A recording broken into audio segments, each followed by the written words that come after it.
What's up, everybody?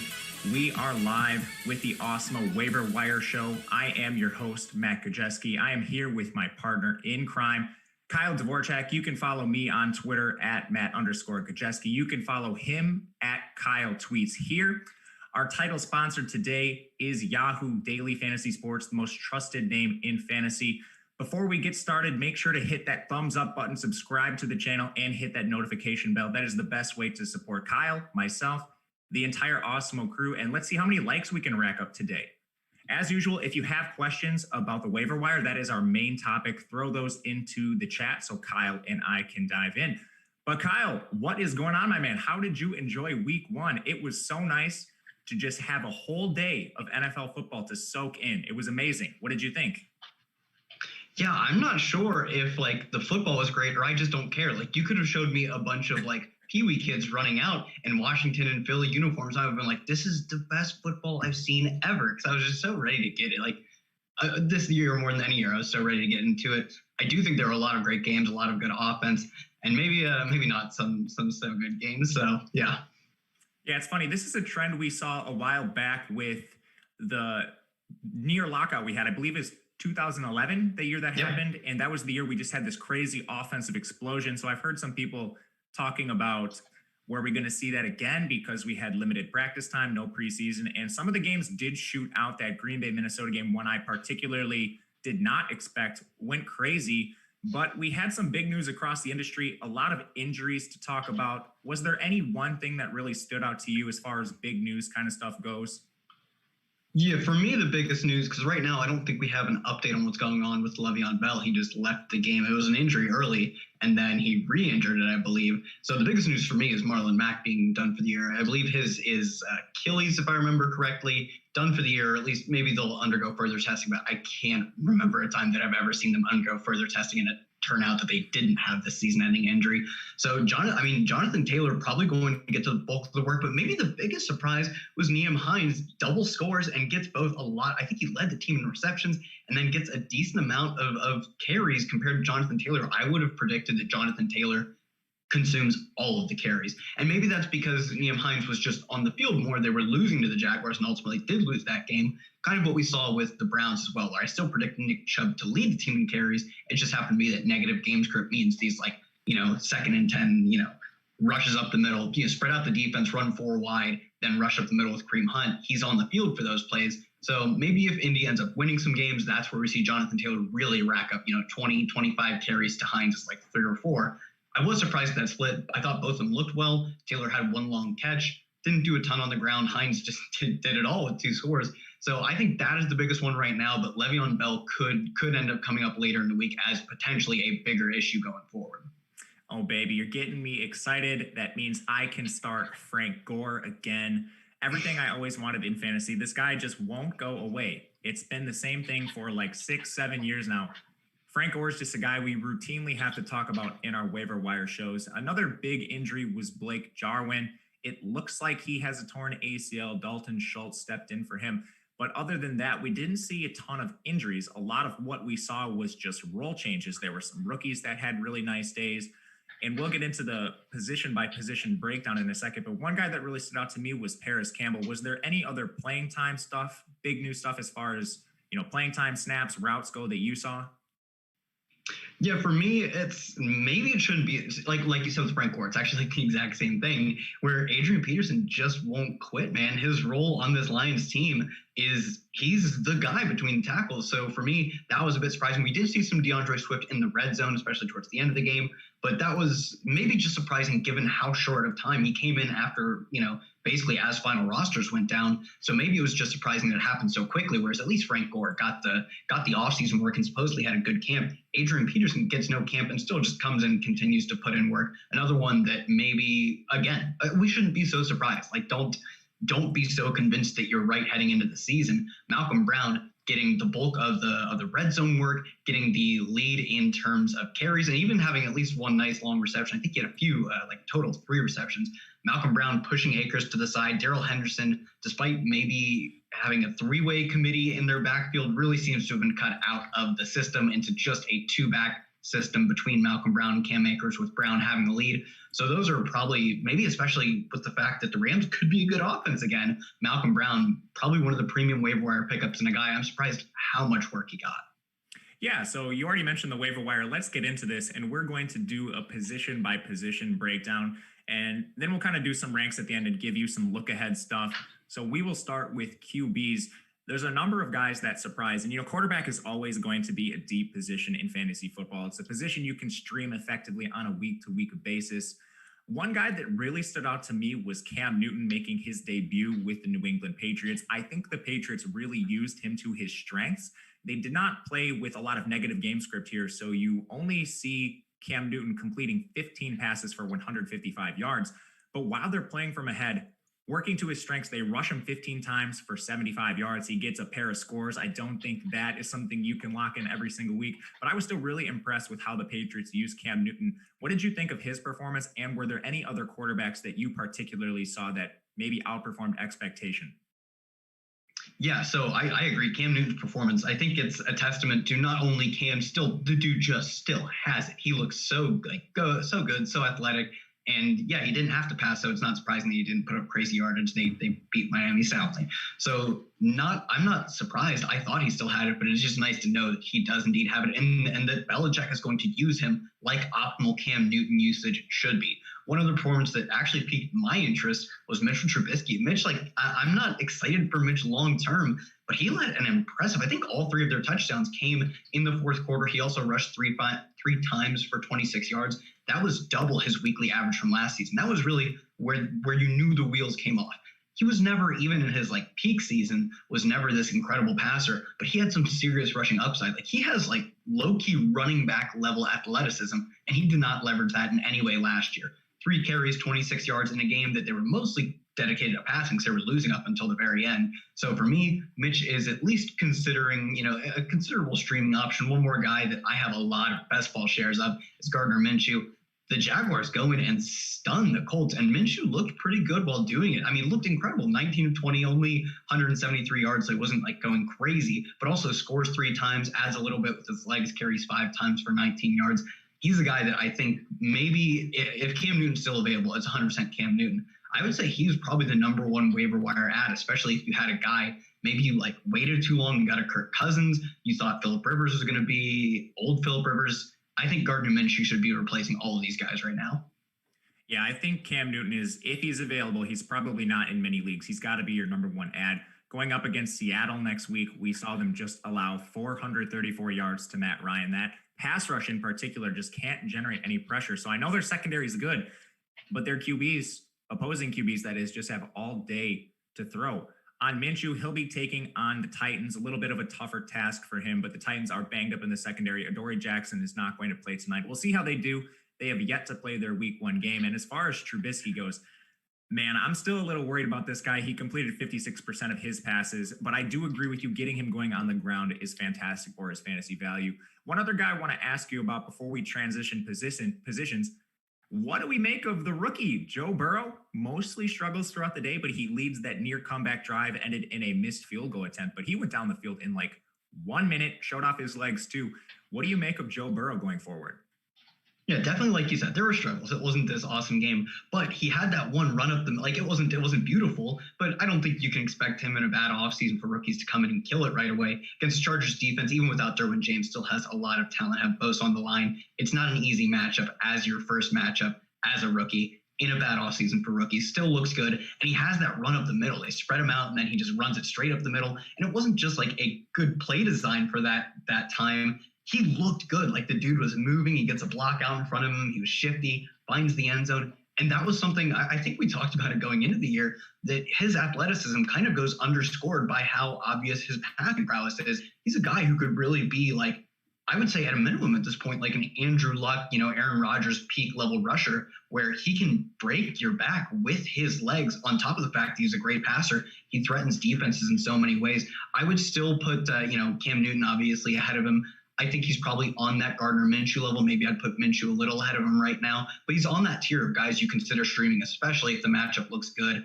Next week, I believe he faces the Browns. Oh my God, the Browns are Man, I watched that whole game. I don't know why I did. It was a train wreck, but at least gets for Joe Burrow. He will get just a beat up, poor Browns beat up secondary, losing, I think, Grant Delpit in the offseason. Greedy Williams wasn't able to play, and a handful of other guys. So a good matchup next week on paper. I'd be interested in streaming him if your options ahead of him don't look good.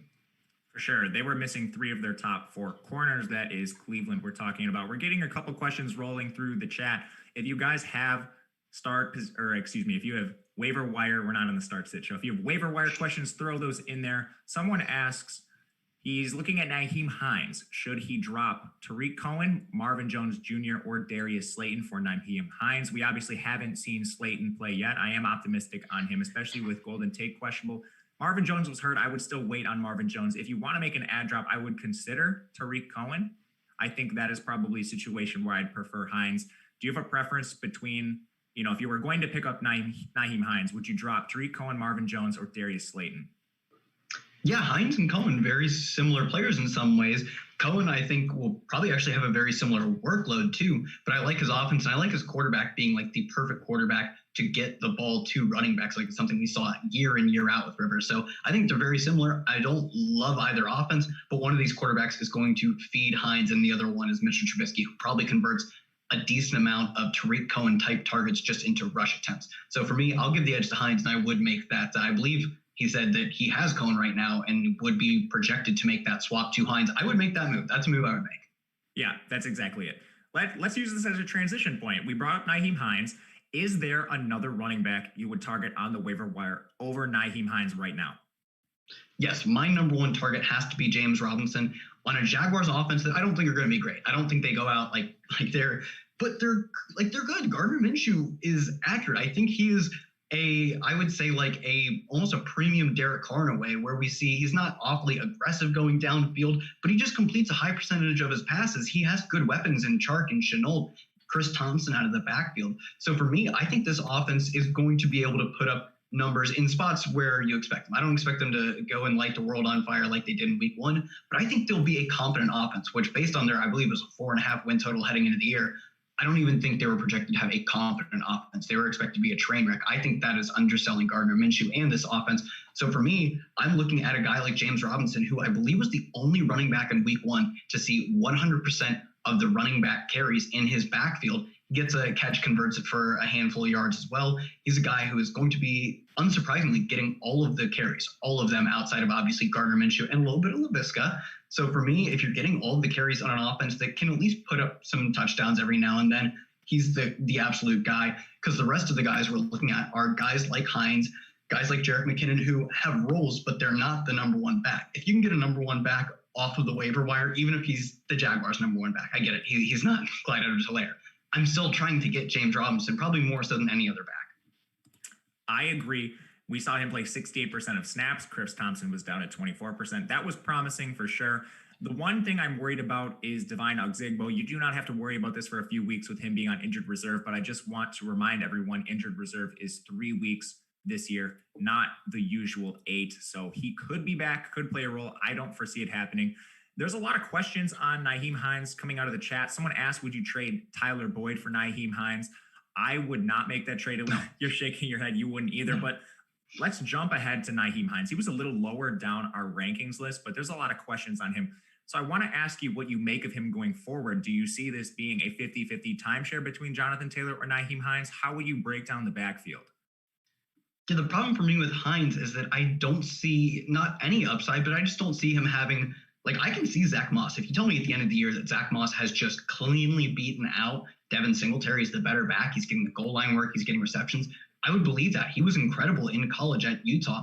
He was a guy who I thought could come into the league and be sort of he looked kind of like a Jordan Howard as a runner in a good way. Jordan Howard has been a good runner throughout his career, and he had some pass catching chops. He's built like a bowling ball. He can punch in touchdowns. I can see him getting a massive role. I could see Malcolm Brown probably holding this type of role. If he keeps doing it well, there's no reason to pull him for Akers. And we saw that they're fine with just giving up on, they're not anchored to their draft capital, obviously, with Darrell Henderson being the prime example. So these are all guys that I can see having a bigger role. So I'll take James Robinson, Zach Moss, and probably Malcolm Brown, although that one's a little more iffy for me, over Heinz. And at that point, I think it's probably Heinz. I'd field arguments for a handful of other players, though. I do think Jonathan Taylor is going to play a larger role moving forward. I think he showed a lot yesterday when it seemed like they started with Heinz and then Taylor played more in the second half. He started the second half. He had 6 targets. He caught all 6 of them. Jonathan Taylor is a competent pass catcher. The Wisconsin offense just did not ask him to do it. So I think by the end of the year, we see Jonathan Taylor move into a 3-down workload. As far as a guy like Zach Moss, man, did he look good. And rip all the Devin Singletary owners. That was not a great showing. He's been having fumbling problems in training camp. And we saw Zach Moss actually catch some balls too.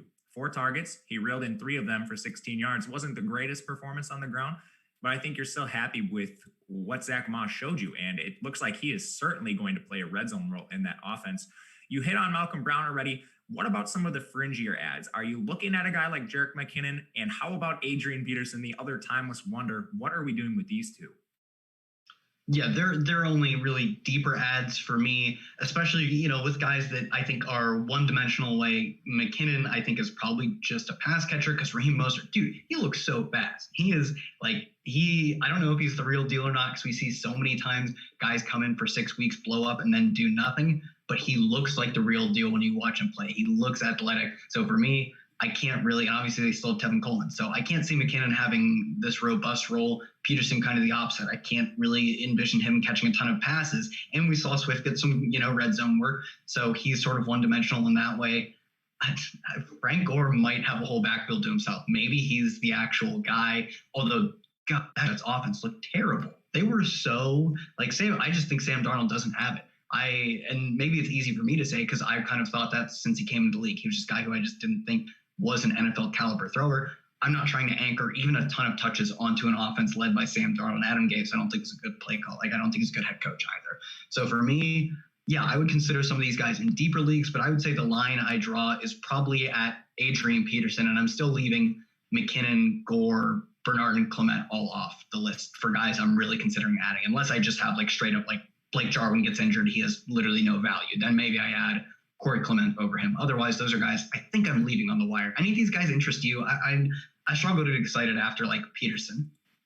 I'm not even really that excited with Peterson. I think part of the reason he saw such an extended workload was because DeAndre Swift came into the week hurt, and then we saw DeAndre Swift actually play a significant role.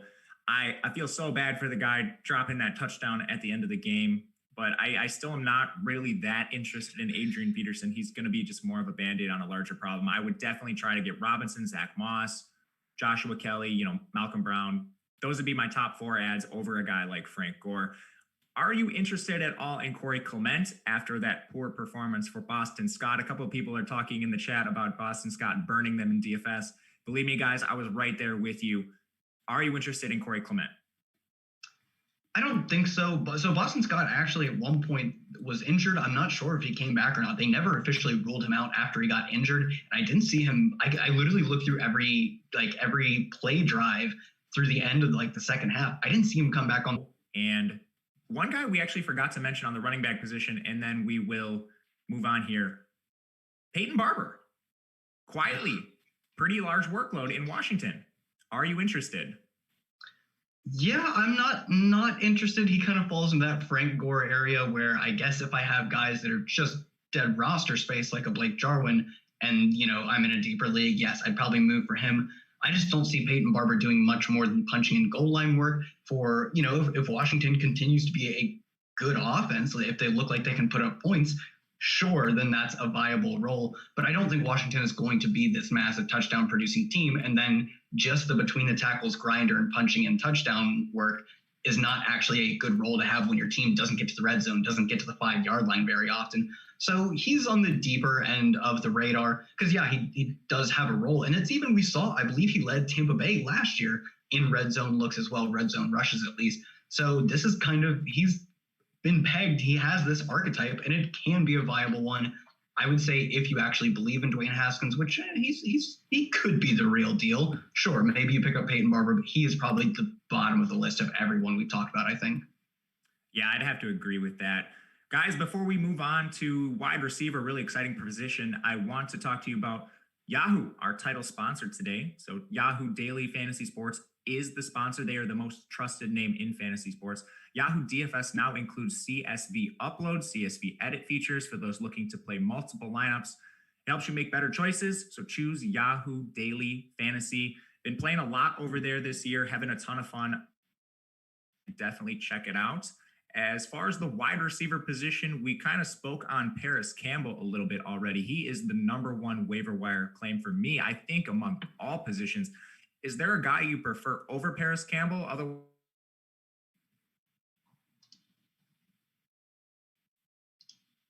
Yeah, so I am looking, I think Paris Campbell is probably the guy. I think when you're looking at this, Paris Campbell is definitely the one you want to be targeting. I think there are a handful of other players that maybe you want to look for. Laviska Shenault is a guy who you can at least go after. We saw him get carried, so that's interesting. I want to talk a little bit more about Laviska Shenault. You're lagging on my screen right now. I have no clue if you can see me and if I'm just spitting Laviska Shenault love into the ether. But I do think Laviska Shenault coming out of college was incredibly productive at a young age. It was a smaller school, I believe it was Colorado State, but he got work like, I have no clue if you can hear me. I can hear Matt, you. I can hear you. Oh, Yeah, cool. You're lagging a little bit in the video, but I hear you just fine. Okay, cool. Laviska Shenault, he got like a decent amount of carries. He reminded me of Tyler Boyd coming out of college, where he played an offense that didn't have like a ton of weapons necessarily. He was a guy who they were competing against competition that might have had more recruiting power at their arsenal. So he got work on special teams. He got work out of the backfield. He got work outside in the slot. And we kind of saw that in week one. He got work. He got 2 carries, 10 yards, and it's sort of maybe just little small edges. You're just getting small edges. But you get that when you look up at a guy like Robert Woods as well. So for me, he's like a premium prospect coming out of college, finds himself in a position where I like his offense and I like the role he can play for Gardner Minshew as basically a guy Minshew can safely just dump it off to, and then he makes plays happen with his legs, sort of built thick like a running back. I'm so excited about the Laviska Shenault profile that maybe I'm boosting him ahead of a guy like Paris Campbell, who I wasn't quite as excited on coming out of college. I do think, though, that Paris Campbell also, that shorter A-dot playmaker, would make sense for Philip Rivers. So for me, I have those two in a tier ahead on the waiver wire ads if I need receiver help. Beyond that, we have a handful of other guys that are still viable. You still probably want them on your roster. But for me, those are the two guys. And then there's a massive gap between them and the number 3. Who would you have at number 3? Am I crazy for being so excited about Laviska Shenault? Man, you don't have to tell me. I love Laviska Shenault. Play a lot of college football DFS, and he was a stud. But he's actually a little bit lower down my list than I think you are. I like Jalen Reagor quite a bit. He actually led Philadelphia's wide receivers in snaps already. He's a guy that hadn't really practiced the last couple weeks of training camp. Steps in for 59% of snaps. For reference, Deshaun Jackson only played 56, so I think that's really promising for him. As he gets healthy, I just think he's going to see more of the snap share going forward. So I think Reagor is my number 2. Where do you have him? Is he number 3 for you? He's number 3, and I think maybe that's the fact that he got the snaps like over Jackson, the fact that they could have run, and they did run a lot of 2 tight end set, but that didn't really cut in a ton to Reagor's work. We saw Goddard had one of the better tight end weeks, goes over 100 in scores. And maybe that's why I'm a little concerned. I think they have sneaky receiver depth in that they have a number 1 receiver in Zach Ertz and probably a number 2 receiver in Dallas Goddard. So I think maybe he gets pushed a little farther down the target totem pole, whereas I could see Laviska being the number 2. But maybe I should include him in the tier, at least not say there's a gap, because 1, I did like him coming out of college too. I thought he could be an instant playmaker, and the fact that this how much camp he missed doesn't really seem to be affecting him is a really positive sign for his growth going forward. Right. They spent a first-round pick on this guy. They want to get him involved. It might just take a little bit of time, like you mentioned, missing as much time as he did. And to your point, Philadelphia uses a ton of 12 personnel. Just in week 1, we saw Dallas Goddard, 79% of snaps, 9 targets. Zach Ertz, 85% of snaps, 7 targets. So I think the claim that Jalen Reagor at this point is the wide receiver 3 among all pass catchers is still probably true. As we get a little bit lower down the list, I think we start to get towards some flex plays. One guy that really popped off for a big game, most of it coming in garbage time, was Russell Gage for the Atlanta Falcons. Are you at all interested in a guy like this, more of just an attachment to Matt Ryan behind Calvin Ridley and Julio Jones? Maybe another guy that fits this bill is Bryan Edwards, who you can get on the waiver wire across fantasy leagues. Interest in either of them? I'd say probably not, especially I liked Brian Edwards coming out of college, a great breakout age, great dominator, played on a middling South Carolina offense, so he didn't post like eye-popping numbers, but the advanced metrics were all there for him. So I liked him there, but I'm not awfully excited about this offense going forward. I think they got a great matchup and put up points against a terrible Carolina defense, but I don't think that's the projection going forward. And he clearly isn't. I think Ruggs is the guy, and I think Waller will still get his as well. So for me, he is more of not an afterthought, but a 2-3 in this offense. Whereas there are a handful of guys that like maybe got number one work or close to it. A guy like Robbie Anderson, I believe, led his team in like all receiving categories essentially. I'm super interested. Marquez Valdez Scantling is clearly the number two. I want to throw a name out to you, Quintez Cephas. He was a guy who basically was going to be left for dead on this roster. I think the Detroit Lions have two of the better outside receivers in Kenny Golladay and Marvin Jones. Obviously, Kenny Golladay does not end up being available to the team. Quintez Cephas comes out and gets, I think, 10 targets. He didn't convert super well in them, but he wasn't like a non-factor coming out of, I believe he came out of your school, Wisconsin. So, yeah, I don't know. Do you have any insight on Cephas? Because I believe he saw 10 targets, which is insane for, I want to say he's a UDFA, or if not, he was close to it. That's insane for a guy in his first game. Any interest in him? Yeah, Cephas was a day 3 pick coming out of my alma mater, Wisconsin. He, I think, is a good prospect. He misses a whole year of college for off the field issues, comes in and saw a way larger workload than I was anticipating. I'm a little worried with Kenny Golladay coming back, so he's definitely down the list of guys to pick up at the wide receiver position, but you just don't see that kind of volume, and he does project as more of a big slot receiver with Marvin Jones and Kenny Golladay running on the outside. Quintez Cephas, a lot different prospect than a guy like Danny Amendola, so it was really interesting to see him play so much. One last name I'll throw out to you. Packers, Marquez Valdez Scantling. The guy drops two of the easiest passes I've ever seen, but he's so wide open during those throws, and then he redeems himself a little bit with a touchdown. Any interest for Marquez Valdez Scantling? Yeah, so I was sort of on the side of that I'm not too interested in the Packers. It seems like they're moving towards, I don't know, just a boring A.J. Dillon, Aaron Jones split. They've already seemed to not care too much about Aaron Rodgers. Supposedly drafting Jordan Love was like I don't want to say spiteful, but was a move to get Aaron Rodgers in line with the program. And then Aaron Rodgers comes out on the FU World Tour, goes 32 of 44, 364, and 4 touchdowns. The only concern is that Davante Adams is not a target hog. He is a black hole of targets. He goes 14 for 156, 2 scores, and he is maybe, I think at this point, it's fair to say he might be the wide receiver one. I think there was a good argument that really all he needed was for the Packers offense to come close to as good as the Saints offense.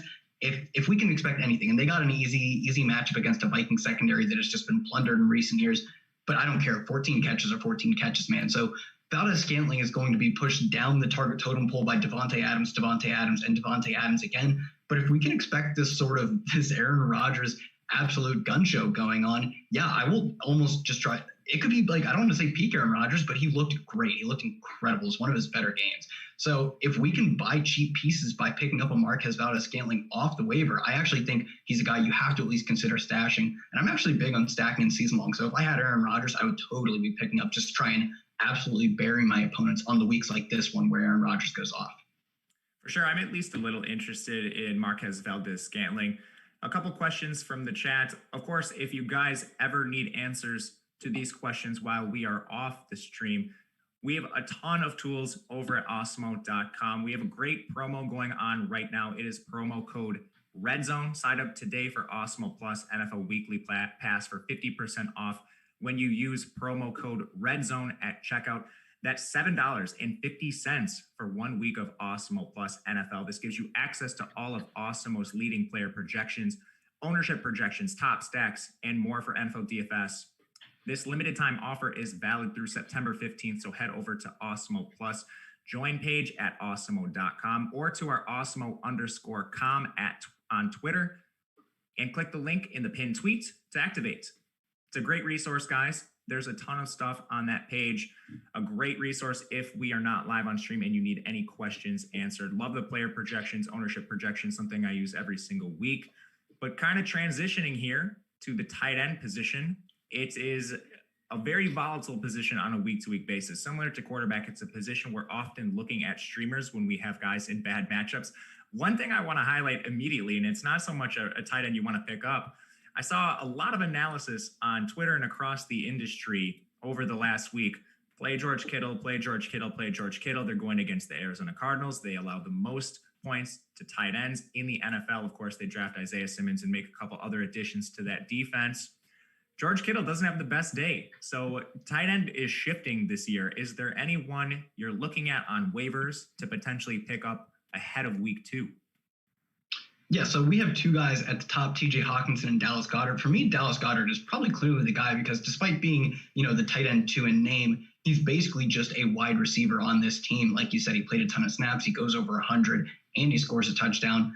I think this team is just clearly a base 2 tight end, and especially with their running back so nicked up, it doesn't really serve them to be running the football very much. So for me, Dallas Goddard, sure, he's the second tight end on his team, but I think he's just a wide receiver at heart. He's athletic. He's big. He beats linebackers and safeties with his speed, but then corners aren't big enough to cover him. He's just, to me, if I were a defensive coordinator, I would hate playing against a guy like Dallas Goddard.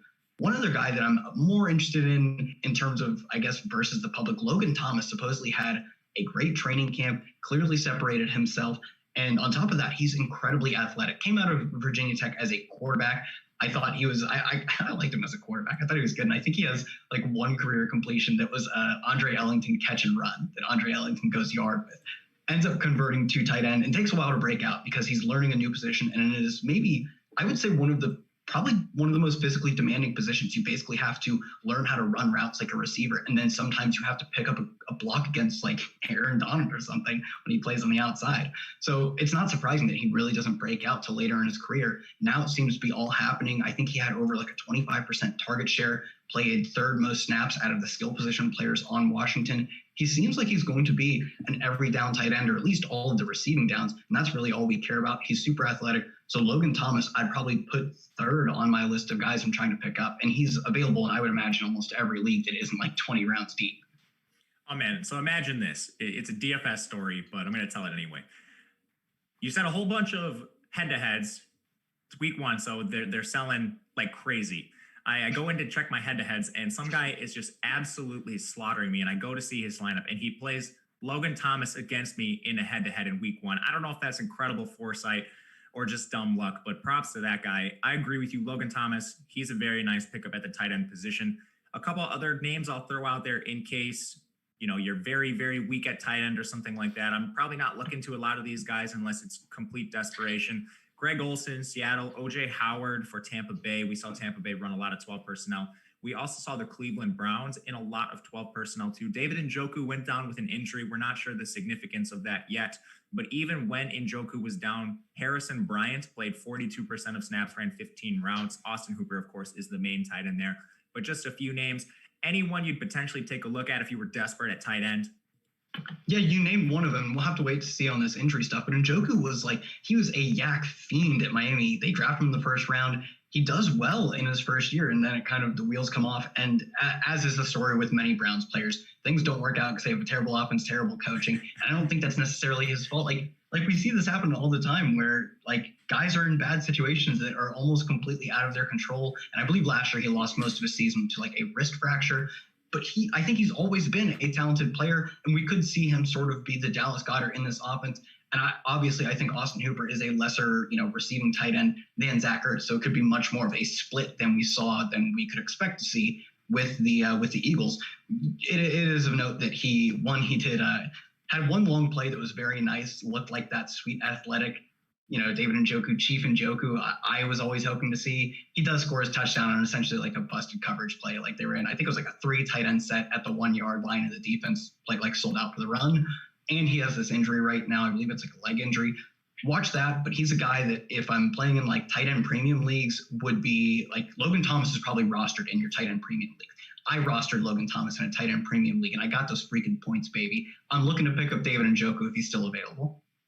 Yeah, I like it. I hope the injury is not severe to him. Listen, guys, we have nearly 100 of you watching in the chat. Throw your questions our way. If you have a waiver wire question, throw it in there. And let's get those likes up. That is the best way to support myself, support Kyle, and the entire Awesemo crew. We appreciate all of you very much watching, so thank you here.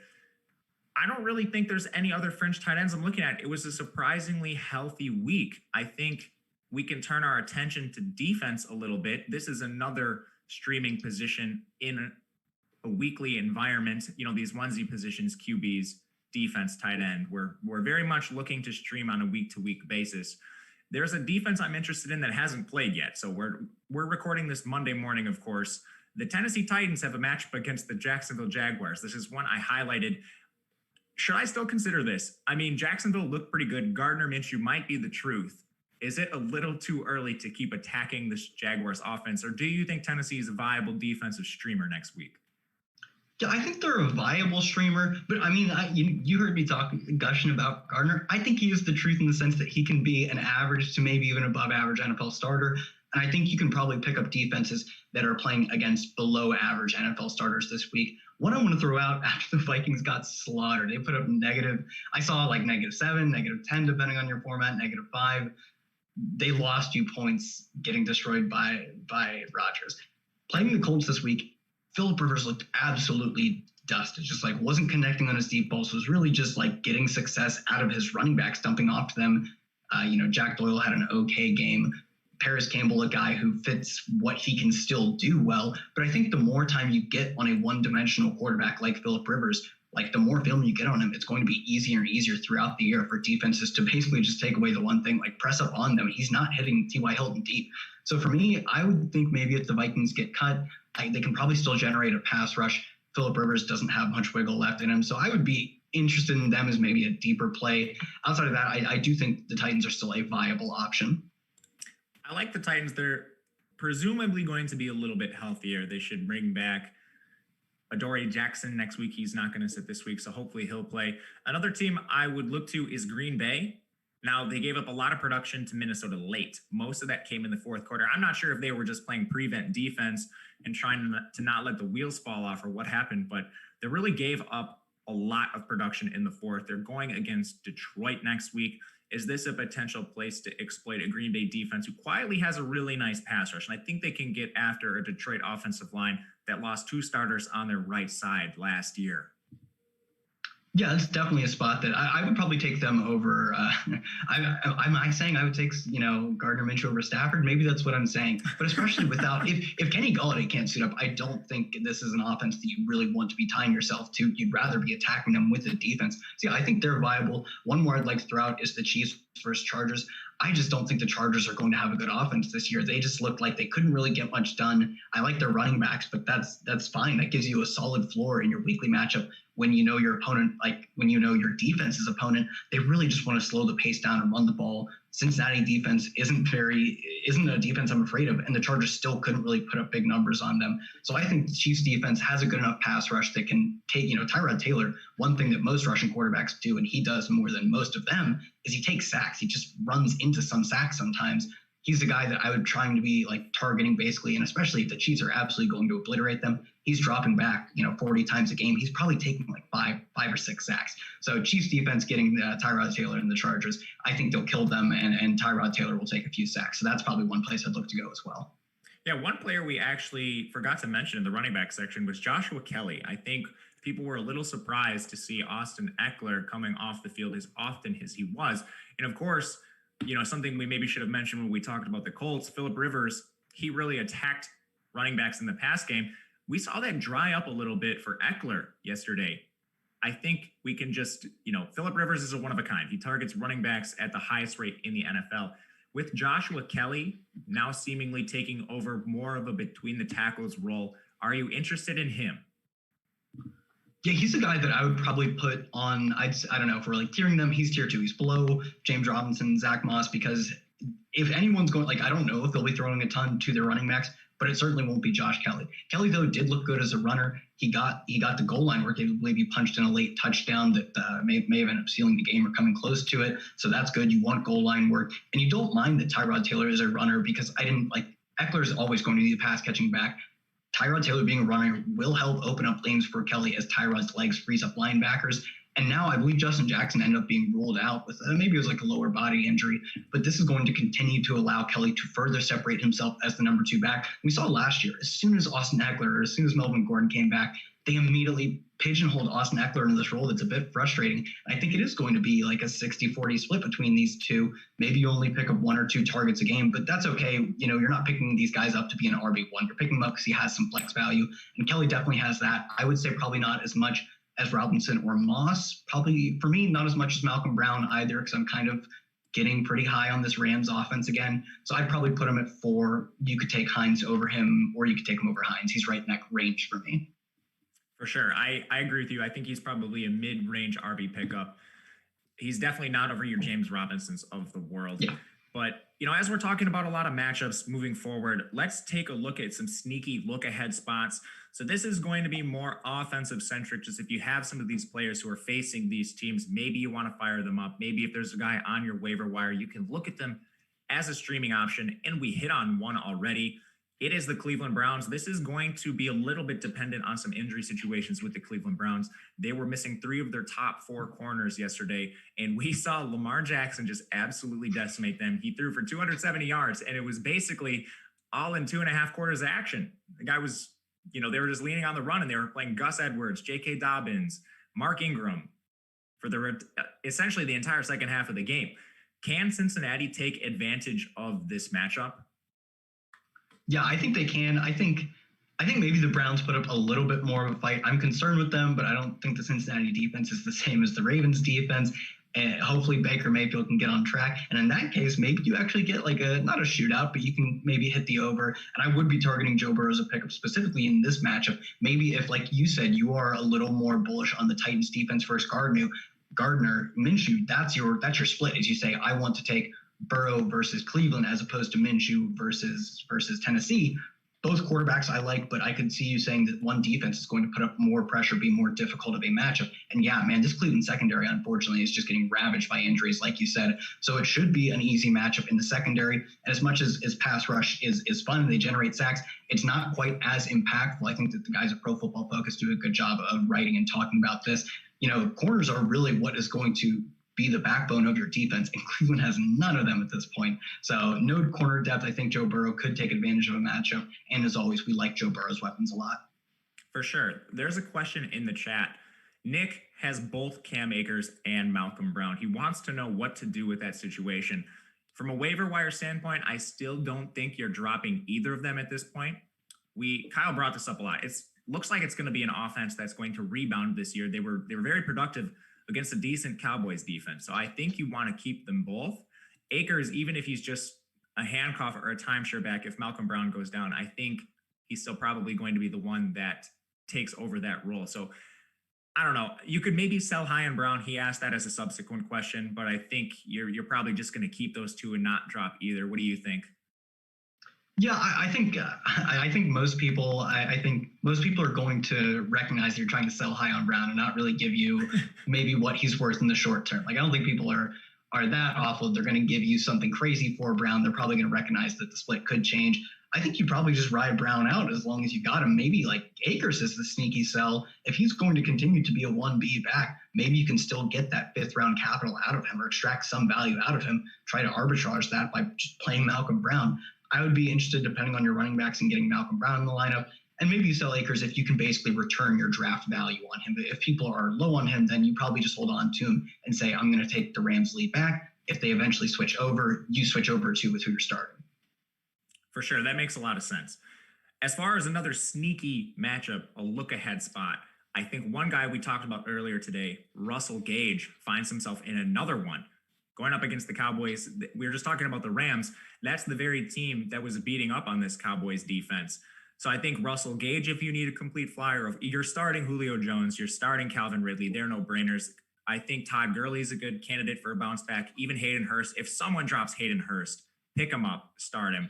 Hayden Hurst is going to have better days. Are you interested in Russell Gage in this matchup or anyone on the Cowboys? I think everyone on the Cowboys is probably rostered at this point. What do you think?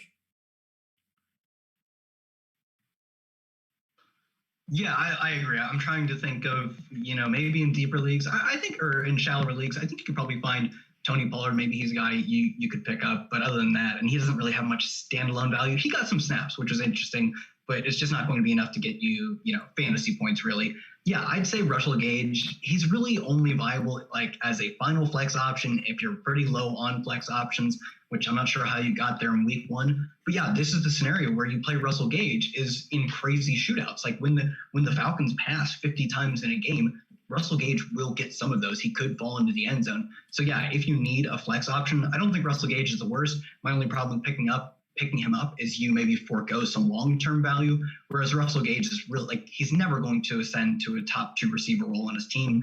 I'm still projecting Hayden Hurst to get more targets, and then he's fighting for Todd Gurley's targets. So he's at best like a 3-4 receiver on his team. He doesn't have a ton of upside on like a season-long basis, whereas I think Laviska, he's already probably the number 2. I think he could be like the 1B. So that's why I'd take Laviska over him, because I think you get more value over the rest of the season. If you just need 1 week, though, if you're like, I just have injuries, I have Kenny Golladay, I have Mike Evans, Cortland Sutton, whatever. Yeah, maybe that's actually a scenario where you just say, I just need 1 week from a guy, and that guy could be Russell Gage. I agree. I think you're only playing Russell Gage in the deepest of scenarios if you have injuries on your team. But in that game environment, I think he's worth a look. I didn't check the total yet, but I imagine it's going to be high, probably approaching 50 points. There's also a couple projected blowout spots where you might want to take a look at some guys with some of the running backs that underwhelmed this week. Cam Akers fits the bill. There's a number of others. Maybe you have Le'Veon Bell on your team and he doesn't start. You could be looking at a guy like Jerick McKinnon to pick up, and he quietly finds himself in a very nice matchup against the New York Jets, who Buffalo just absolutely blew out in that game. The problem with Jerick McKinnon is you mentioned it earlier, he's mainly a pass catching back. It's still a very good matchup. Maybe you could look at a guy like Tevin Coleman if he's on your waiver wire. I doubt it, but there's some fringe 49er players I would have some interest in, and certainly as a defense if they are not rostered. Is there a team you're looking out in a blowout situation? The Titans, Jaguars, I know you're really high in the Jaguars, but that's another potential situation. Any other fringe starters we can maybe look to in some blowouts? Yeah, I think you touched on one, and I think it's Tevin Coleman. And as far as I know, I would say he got so few carries. I believe he got 4 carries and Mostert got 15 was the split. I would say that is likely a product, not guaranteed, but likely a product of the fact that Tevin Coleman almost wasn't going to play. He has a heart condition, and the air conditions because of the California wildfires made it was like poor air quality. Basically, it was a risk to his health to play. He might not have even played. Like there was a chance that he didn't play. He ends up suiting up, but doesn't get a ton of work. I think we could come closer to, I don't want to say a 50 split. We could come closer to him being fantasy relevant. So maybe he's even a guy that you trade for. Because yeah, I agree. He's probably not on the waiver wire, although I wouldn't be shocked to see someone cut him. So if he's on the waiver wire, maybe he's a guy you pick up. I do think they're just going to absolutely crush this coming week, after a bit of a disappointing spot against Arizona, undoubtedly disappointing Super Bowl champions losing to Arizona. But I would say he's a guy that if you need, especially running back depth for teams that tend to go like 0 RB or even just get 1 RB. We had Miles Sanders go down already. I'm not starting like Leonard Fournette if you drafted him. So Le'Veon Bell could be the same way. He's a guy that I think is flex worthy. And maybe for you, if your team is weak at RB, he could be like your RB2. I'm still hoping he's not my RB1, but I do expect him to have a big win this coming week, a big bounce back spot. So yeah, Tevin Coleman could luck into like 10 carries, and the Shanahan system is it's efficient. 10 carries could be 75 yards. Definitely. We've seen them ride with the hot hand approach with running back before. We've seen crazier things with that San Francisco situation, and we know their game plan. They're going to try to run early and as many times as they can, assuming they have positive game script. One other fringy play.